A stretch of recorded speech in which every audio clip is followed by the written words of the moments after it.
So last weekend, my friend Greg decided he was Gordon Ramsay reincarnated, even though Ramsay is still very much alive, and insisted he could bake artisan bread from scratch.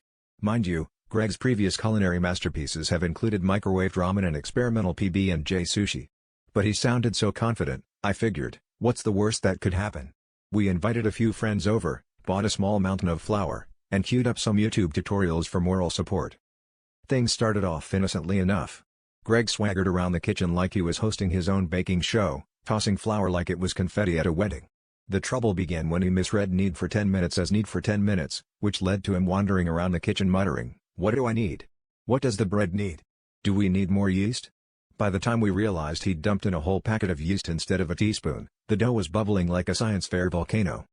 About an hour in, the kitchen looked like the aftermath of a bakery explosion. There were sticky fingerprints everywhere, the counter was dusted in what I can only describe as snowstorm chic, and Greg kept yelling, "It's alive!" every time the dough started to rise.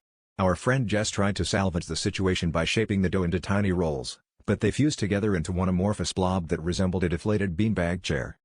When we finally tried to bake the monstrosity, it expanded so much it oozed off the baking sheet and solidified onto the oven rack. We spent an hour chiseling it free, and afterwards, we unanimously agreed to implement a new kitchen rule: no loafing around.